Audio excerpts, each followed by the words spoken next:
Bem-vindos e bem-vindas! Aqui a nossa Princesa FM está entrando no ar para você o nosso programa Pegou na Veia. Nesta segunda-feira, quero desejar aí uma semana já abençoada, maravilhosa, com muita paz e saúde para você que está aí do outro lado. E o nosso programa Pegou na Veia é uma realização da Clínica Sarami Saúde Integrada, que tem uma ótima localização, muito fácil de você encontrar. Fica no centro aqui da cidade, no centro de Açu, na rua São João, número 100. E eu já vou passar para você o telefone que você pode anotar aí para pedir maiores informações, para marcar a sua consulta aí com os especialistas que atendem na Clínica Sarami. O telefone é o 992 33 48 89, certo, gente? 992 33 48 89. Eu sou Niele Silva e até às 7 horas e 25 minutos vou ficar aqui dividindo a bancada com ele, o Dr. Clark Vieira, que é angiologista e cirurgião vascular. E hoje nós vamos falar sobre um tema muito importante, que parece mais assim, quando a gente fala o nome, parece aqueles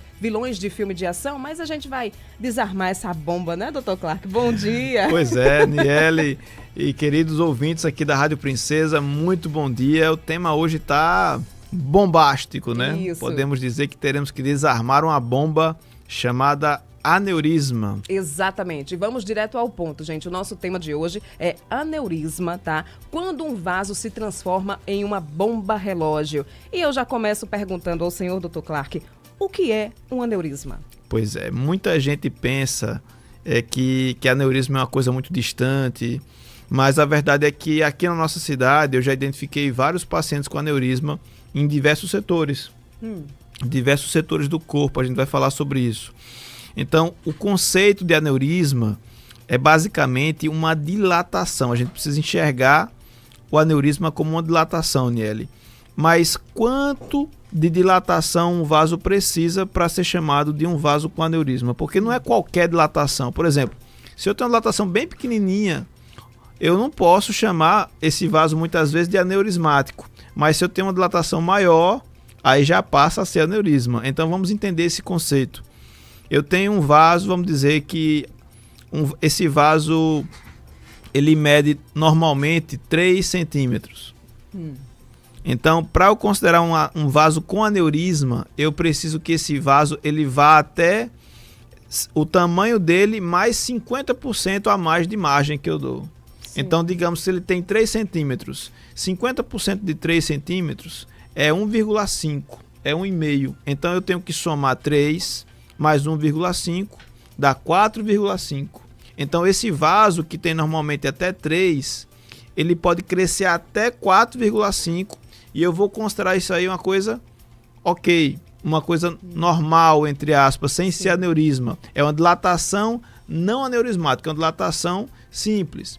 Depois de 4,5, aí sim passaria a ser chamado de aneurisma porque já ultrapassou aquela margem que eu dei de 50% a mais do diâmetro normal do vaso. Então, esse é o conceito fundamental do aneurisma.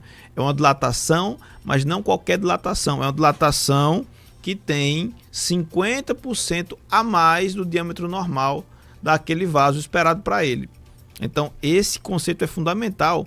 E é fundamental também, Niele, que a gente fale que os aneurismas, eles não são apenas aneurismas localizados na cabeça. Muita gente pensa que fulano de tal morreu de quê? De aneurisma. A gente que é vascular escuta isso, a gente já sabe que a pessoa normalmente está se referindo a uma doença da cabeça. Por quê? Porque no senso comum só existe esse tipo de aneurisma, o aneurisma cerebral. Assim, fulano morreu de aneurisma. Aí o médico pergunta assim, aonde era esse aneurisma? A pessoa, é claro que era na cabeça. Assim, como assim? Não tem como você saber. Assim, o aneurisma na cabeça é de fato frequente, mas existem muitos outros aneurismas que são tão frequentes quanto, né? E a gente vai falar sobre eles hoje aqui. Pronto, então nesse caso, já para a gente entender melhor, aneurisma não quer dizer que acontece só na cabeça, só no cérebro. Acontece também em outros locais do nosso corpo, é isso, doutor? Praticamente todos estão susceptíveis.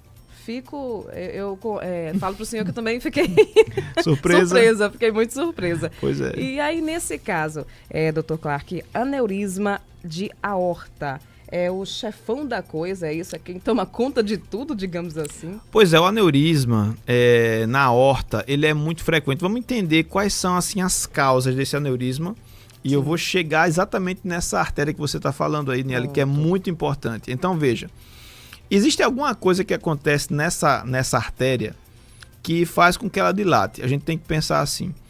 Então, assim como um pneu, esses dias eu estava andando aqui nas nossas estradas, nossas rodovias, e caí no buraco, né? Esse buraco foi fundo, o pneu bateu, e após essa batida, quando eu parei o carro, eu observei que formou um bucho no pneu, um bucho lateral.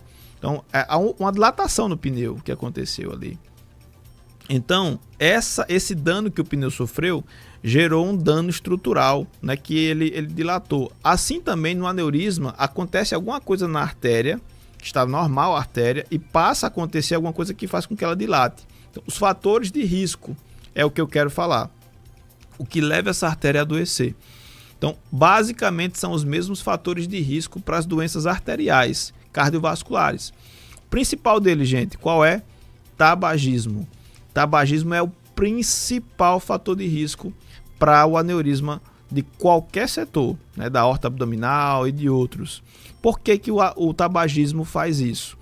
Porque o tabagismo gera as substâncias presentes no cigarro, no tabaco, elas geram um estresse oxidativo, elas geram um aumento dos radicais livres, e esse aumento dos radicais livres, eles ativam metaloproteases, que são enzimas decorrentes da inflamação do vaso, que vão digerir a camada elástica desse vaso. Então o vaso dentro dele tem uma camada elástica que é quem confere força e elasticidade desse vaso. E aí quando você inflama o vaso pelo tabagismo, essas enzimas vão começar a digerir essa camada protetora e o vaso vai ficar mais desprotegido. E aí vai vir outros fatores como a hipertensão arterial, a diabetes, a dislipidemia, né, que são as taxas de colesterol altos, que vão começar a adoecer ainda mais aquela parede e ela vai ficar mais sujeita a dilatar. Porque a pressão arterial, quando está alta, é como se fosse assim uma força excessiva que vai forçando aquele vaso a dilatar. Ele já não tem mais a proteção da camada elástica. E aí você coloca uma hipertensão ainda arterial, então você vai encher aquele pneu demais a um ponto em que ele pode até estourar. E a verdade é que conforme ele vai dilatando esse vaso, a parede dele, que normalmente é uma parede mais grossa, mais robusta, ela vai afinando.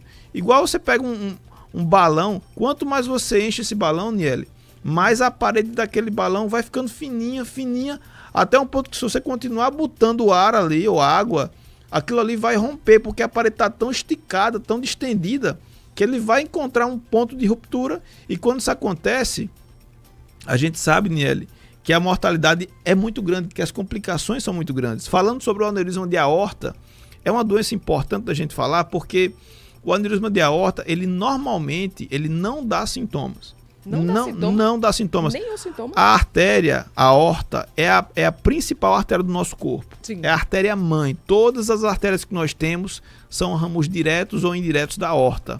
Né? Não é veia aorta, uma curiosidade. É artéria aorta.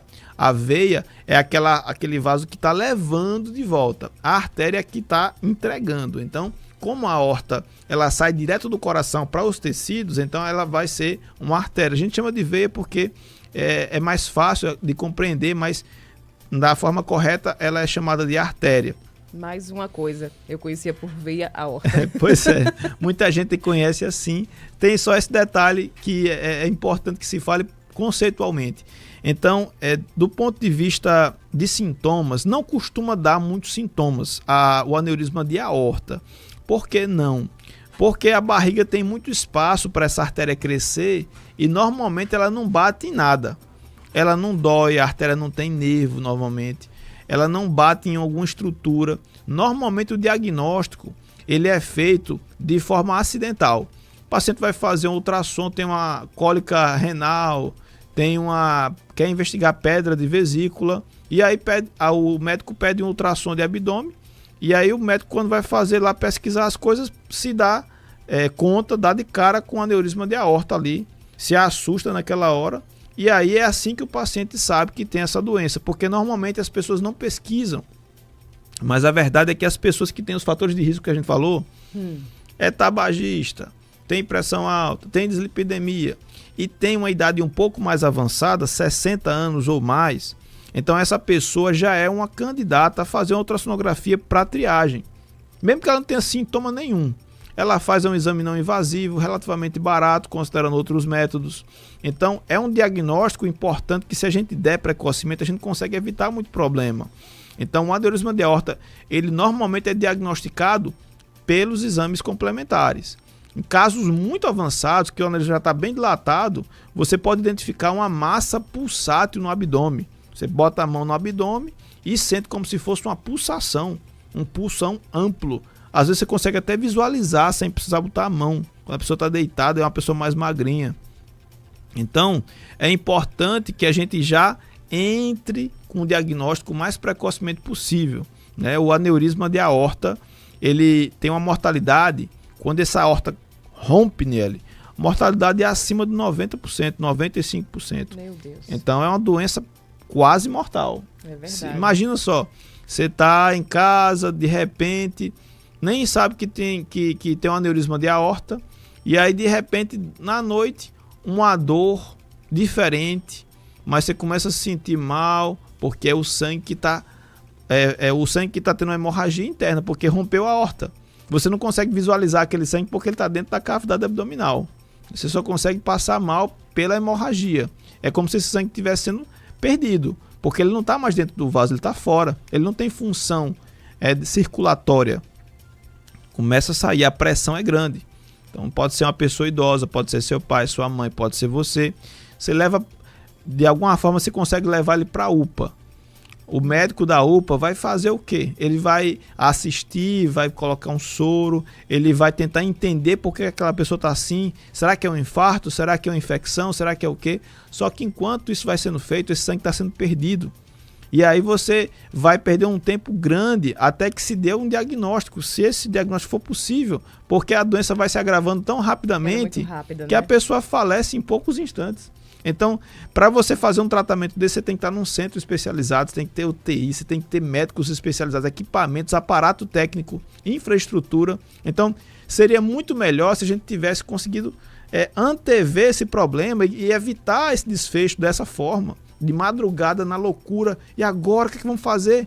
Pouca coisa para ser feita. E, na maioria dos casos, quando se chega assim, numa cidade que ainda tem essas demandas que a maioria das cidades do interior tem. Então, precisamos falar sobre a prevenção do aneurisma de aorta, né? Porque por mais que você tenha uma UPA, você tenha um cenário de assistência primária, se você pensar no final da ponta, quer dizer, tratamento, você vai ter dificuldade, porque o tratamento é complexo e caro. Já a prevenção é barata e simples na maioria dos casos. Então a gente precisa falar de prevenção. Aí vem hábitos de vida, alimentação, controle da hipertensão, diabetes e principalmente cessação do tabagismo, parar de fumar. Essa é uma tecla que a gente precisa bater sempre, todo dia, parar de fumar. Então, Niele, aneurisma de aorta é isso. É essa doença silenciosa, é a principal. O diagnóstico normalmente é dado por um ultrassom de abdômen e, se não tratarmos, o paciente tem um desfecho normalmente muito negativo. É isso, gente. Olha só, são 7h14 aqui em Açu. Esse é o programa Pegou na Veia, aqui na sua Princesa FM. Eu já quero abraçar aqui o pessoal que está com a gente no nosso YouTube, o José Adalwilton. Bom dia, meu amigo está lá no Vertentes ouvindo a nossa programação. Kátia de Fátima, bom dia, Niele, bom dia, Dr. Clark. A família Alves está na escuta, na Base Física. Bom dia a todos aí da Base Física. Você que nos acompanha também nos canais da TCM, canal 16.7 e canal 18. Nos acompanha também através do nosso aplicativo Princesa 90 FM e está também nos acompanhando aqui no nosso canal no YouTube, TV Princesa 90 FM. Gente, é o seguinte... Seguindo aqui com a nossa conversa hoje, que nós estamos falando sobre aneurisma, eu pergunto ao senhor, Dr. Clark, quando suspeitar e como descobrir? Nesse caso especificamente, o senhor já estava explicando, na verdade, né? Mais ou menos. Mas, como ela não dá sintomas, como é que a gente descobre? E, fazendo um resumo, quais são as pessoas que devem ficar de olho? Opa, eu preciso ver como é que está a minha aorta. Pessoas que têm mais de 60 anos, que foram fumantes, ou foram ou são fumantes.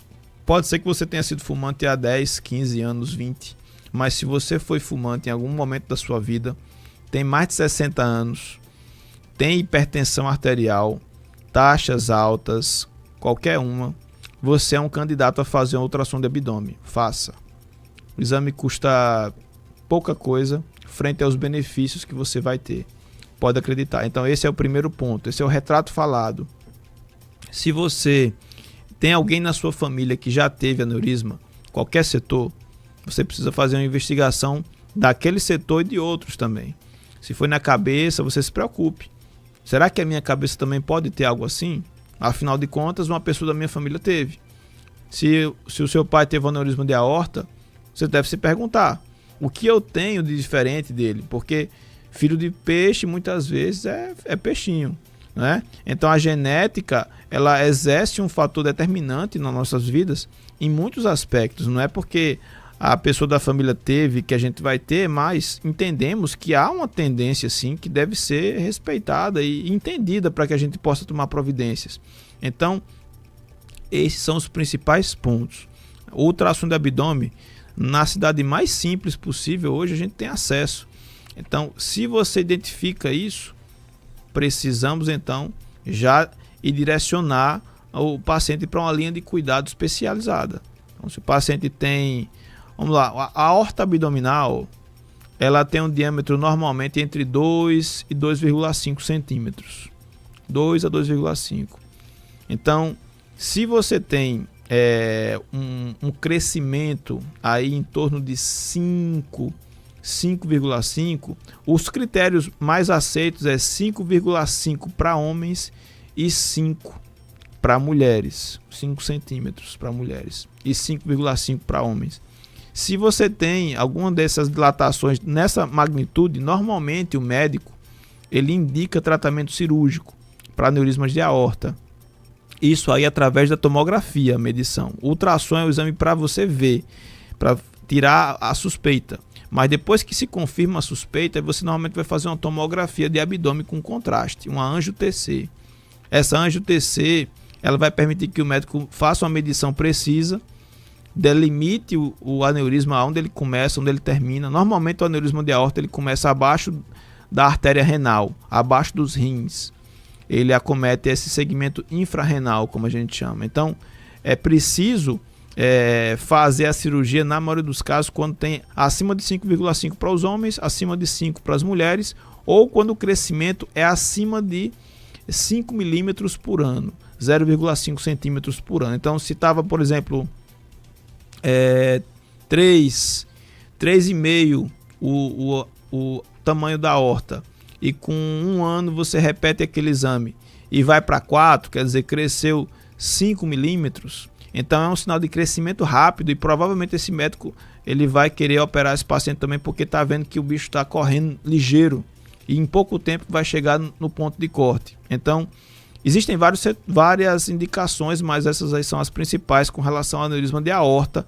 E isso aí, obviamente, precisa ser visto numa consulta, porque são coisas bem importantes que são difíceis da gente mensurar assim apenas falando aqui. Tem que ver caso a caso também, as condições clínicas do paciente. Porque às vezes você tem um paciente que ele até tem indicação de fazer a cirurgia pelo tamanho, mas é uma pessoa muito debilitada.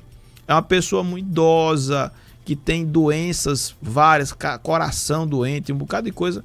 Como você vai fazer uma cirurgia num paciente como esse? A não ser que seja uma técnica minimamente invasiva, que hoje tem as endopróteses, que são feitas por cateterismo, não corta o paciente. Você consegue fazer em muitos casos de pessoas que têm uma saúde bem debilitada. Mas a cirurgia aberta, né, que tem que abrir o abdômen, e lá na aorta, lá no finalzinho que fica perto da coluna, para tirar aquele segmento e colocar uma prótese de Dacron, para substituir aquele segmento, é uma cirurgia bem maior e mais complexa e que envolve mais riscos. Então, tudo a gente tem que avaliar, além da aorta, também o paciente como um todo, para poder chegar num consenso. Pronto, doutor. E com relação ao aneurisma poplíteo, se a pronúncia eu tiver falado errado, você me corrija, por favor. Correto mesmo. Esse também é um aneurisma silencioso? É um aneurisma silencioso, né? Ela acomete a artéria poplítea, é uma artéria que fica abaixo do joelho, assim, por trás do joelho, na verdade. É uma artéria bem interessante, porque como a gente dobra muito essa articulação do joelho para andar, para pular, para tudo, esse canto é um canto mais vulnerável e que muitas vezes, junto com os fatores de risco, pressão alta, taxa alta, fumo, isso daí, junto com esse movimento, também vai facilitando que essa artéria ela vá quebrando a camada elástica dela mais facilmente. Então, é o aneurisma periférico mais comum, o aneurisma de artéria poplítea. Muitas vezes, o médico precisa operar porque ele cresce e a consequência desse aneurisma é principalmente a formação de um trombo aneurismático que pode embolizar lá para baixo e entupir a circulação lá no leito distal.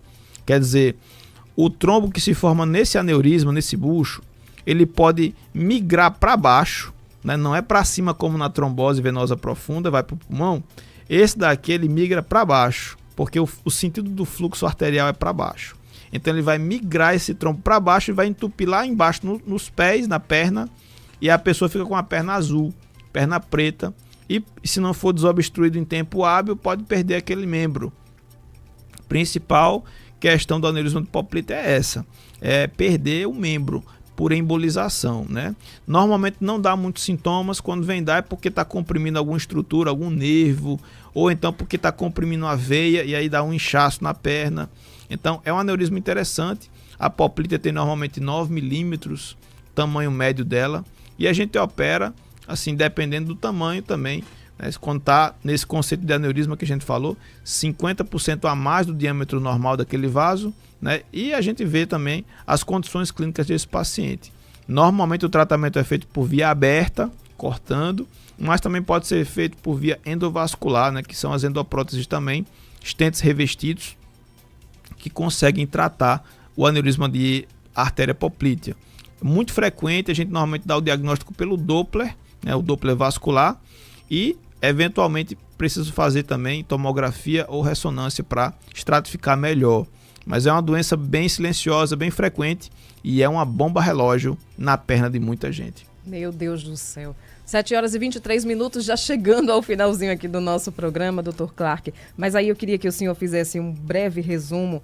E assim, a pessoa precisou, procurou o profissional responsável aí por essa área, no caso, como o senhor que é angiologista e cirurgião vascular.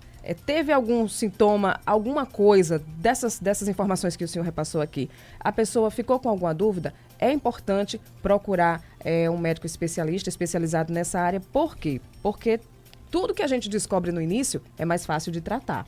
Não é isso? Então, o primeiro passo é, se tem alguma dúvida, na verdade, não é para ficar na dúvida, é para procurar o profissional para resolver logo e ver o que é. Se é algo mais simples, se é algo mais complexo, para começar a tratar, não é isso, doutor? Com certeza. Cuide na vida, alimente-se bem, beba água, hidrate-se bem, controle suas taxas, conheça seu corpo, seu organismo. Isso é possível através de exames, de consultas, através de estudo seu também. Seja protagonista na sua vida, não deixe que as coisas aconteçam sem que você tenha o controle. Busque informação, busque assistência. Se não tem, vá atrás de quem sabe resolver, mas não permita que as coisas saiam do controle e você depois fique numa situação difícil de resolver. É bom no começo, porque no começo está tudo bem mais fácil, bem mais simples e bem mais barato também. Então, quem fuma agora tem mais um motivo para parar de fumar. Pare, porque é o fator de risco mais importante para essa doença, fora as muitas outras doenças que também estão associadas ao tabagismo. Eu não quero me delongar mais porque é um assunto longo, mas minha intenção era falar isso para que você comece a considerar mudança de hábitos de vida e, se precisar, estaremos à disposição para conversar sobre isso na Clínica Sarami. Isso, gente. Clínica Sarami, tá? Eu vou repetir o endereço. Fica na rua São João, número 100, no centro de Açu, ali ao lado do Rebouças Supermercados. Então não tem erro, tá certo? Dr. Clark, mais uma vez, muito obrigada pela sua presença aqui na nossa bancada, no nosso programa Pegou na Veia. Tantas informações ricas. E você que está aí do outro lado pode rever esse nosso programa entrando lá no nosso canal no YouTube, TV Princesa 90 FM. Dr. Clark, bom dia para o senhor, boa semana, Deus nos abençoe e até semana que vem, não é isso? Se Deus quiser, bora trabalhar. Grande abraço a todos. Tchau, tchau. Valeu, gente. Muito obrigada. Deus abençoe o seu dia, a sua semana. Valeu.